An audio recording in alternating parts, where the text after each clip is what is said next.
बहुत निर्णायक लड़ाई की जरूरत है और निर्णायक लड़ाई के लिए व्यापकतम एकता चाहिए, निर्णायक संकल्प चाहिए और इसीलिए आज का ये कन्वेंशन है। हम सिर्फ इतनी बात करेंगे कि थोड़ा सा अगर पीछे चले जाएं तो 70 का दशक हम सबको याद है, वो आपातकाल का थोड़ा दौर हम लोगों को याद है। वो आपातकाल आज के आपातकाल के, आज के स्थायी आपातकाल के आगे लगता है कुछ भी नहीं था, लेकिन वो पहली बार हिंदुस्तान में लोकतंत्र पर थोड़ी देर के लिए एक संकट आया था।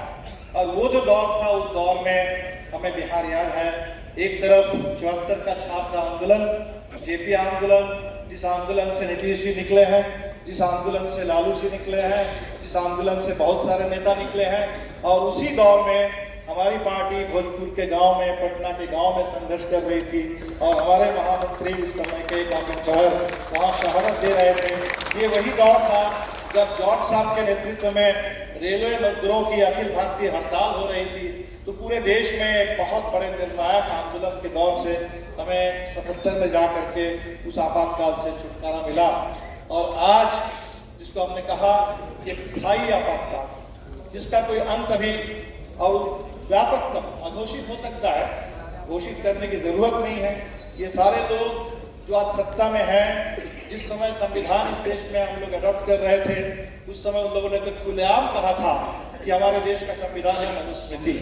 जिस समय ये तिरंगा झंडा हमारे देश का राष्ट्रीय झंडा बन रहा था, उस समय उन लोगों ने खुलेआम कहा था कि भगवा ध्वज जो है वही हिंदुस्तान का राष्ट्रीय ध्वज है। बाद में आरएसएस ने कहा कि नहीं, हम संविधान को मानेंगे, तिरंगा झंडे को मानेंगे, उनके ऊपर से पाबंदी हटी।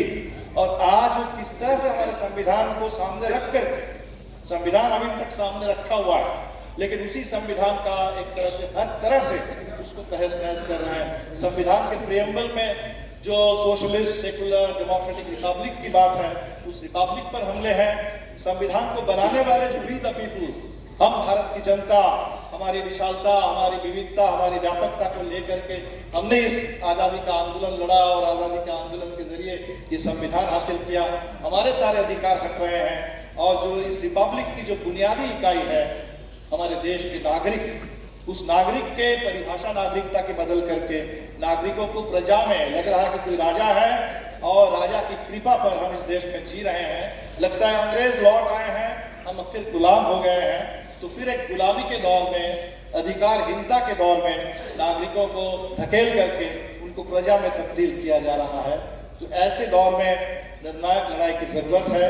हमारी जो सरकार है वो दोनों मोर्चे पर काम करती है, सरकार भी और वो आरएसएस बीजेपी का जो गठबंधन है, स्टेट और स्ट्रीट, उनके हाथ में स्टेट पावर है और पूरे स्ट्रीट में नफरत और हिंसा का तांडव मचा रखा है। तो स्टेट और स्ट्रीट का ये जो कॉम्बिनेशन आज हिंदुस्तान के फांसीवाद के पास है, उसके खिलाफ हमारे पास भी वो पार्लियामेंट के अंदर की पूरी बहसें, पार्लियामेंट की पूरी राजनीति, उसके साथ साथ हमारे पास भी जो स्ट्रीट का आंदोलन है, सड़क का आंदोलन है, पीपुल, पार्लियामेंट और पीपुल, ये कॉम्बिनेशन हमें बनाना पड़ेगा। हम बस इतनी अपील करके अपनी बात खत्म करेंगे कि आज हमारे देश में एक तरफ विपक्षी एकता की कोशिश हो रही है, हम सभी लोग अपने अपने तरीके से कोशिश कर रहे हैं। कांग्रेस ने इतना बड़ा भारत जोड़ो यात्रा का भी समापन किया, हमारा इतना महाधिवेशन हो रहा है, महागठबंधन की एक बहुत बड़ी रैली पूर्णिया में 25 तारीख को होने वाली है। तो सभी लोग अपने अपने तरीके से भी कोशिश करेंगे, मिलजुल करके भी कोशिश करेंगे, जरूरी है। लेकिन हम सबों से जो देश की अपेक्षा है, जो जनता की अपेक्षा है, इस दौर में जो बड़े बड़े आंदोलन खड़े हुए थे, नागरिकता कानून संशोधन के खिलाफ अभूतपूर्व आंदोलन, शाहीन बाग का वो मॉडल, उस आंदोलन को कुचलने के लिए आंदोलन के नेता कार्यकर्ताओं को जेल में डाल दिया गया। आज उनकी रिहाई की मांग हम सबके दिल में है, वो राजनीतिक बंदियों की रिहाई, तमाम कार्यकर्ता जो झूठे मुकदमे में फंसाए गए और जेल में डाल दिए गए, उनकी रिहाई की मांग ये हमारे ऊपर सर्वोपरि है। किसानों ने कितना जबरदस्त आंदोलन खड़ा किया, कितनी ज्यादा शहादत, वो किसान के मुद्दे पूरे नहीं हुए। और बिल्कुल इसी तरह आज चाहे हमारे नौजवान रोजगार के लिए आंदोलन कर रहे हैं, निजीकरण के खिलाफ मजदूर आंदोलन कर रहे हैं, जोशीमठ बचाने के लिए, पूरे देश के पर्यावरण के बचाने के लिए लोग लड़ रहे हैं। तो जितने आंदोलन हो रहे हैं, वो आंदोलन की गति, आंदोलन की जो गूंज है, वो हमारे विपक्षी एकता को भी और ज्यादा ऊर्जा दे, प्रेरणा दे और व्यापकता के साथ, विशालता के साथ हम सब लोग मिल करके इस मुश्किल दौर का मुकाबला करें और हिंदुस्तान को इस दौर से निकाल करके आगे बढ़ाने के रास्ते पर ले चले। ये हम सब की ख्वाहिश है। हमने बस इतना ही सोचा था कि महाधिवेशन हमारा जो आंतरिक आयोजन था, इस आंतरिक आयोजन के साथ देश के इस समय की जो सबसे बड़ी पुकार है, समय की जो जरूरत है, इसके साथ हमने महाधिवेशन को जोड़ने की कोशिश की। और मैं फिर एक बार शुक्रिया अदा करूंगा। नीतीश जी अपने मुख्यमंत्री की पूरी व्यस्तता है, पिछले 1.5 महीने से यात्रा पर थे, समाधान यात्रा पर। इसके बावजूद उन्होंने समय निकाल करके हमारे बीच में आए हैं। तेजस्वी जी भी आए हैं और बाकी सलमान खुर्शीद साहब भी आए हैं, तिरुमा भाई वहाँ से आए हैं।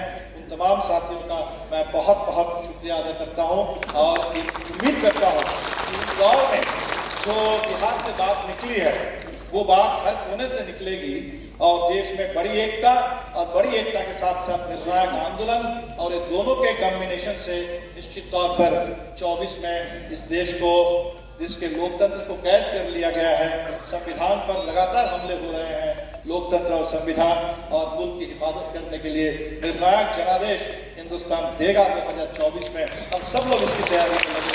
बहुत बहुत शुक्रिया आप तमाम साथियों का आज के सम्मेलन में आने के लिए, कन्वेंशन में आने के लिए। फिर एक बार पार्टी की ओर से आप सबका मैं तहे दिल से शुक्रिया अदा करता हूँ।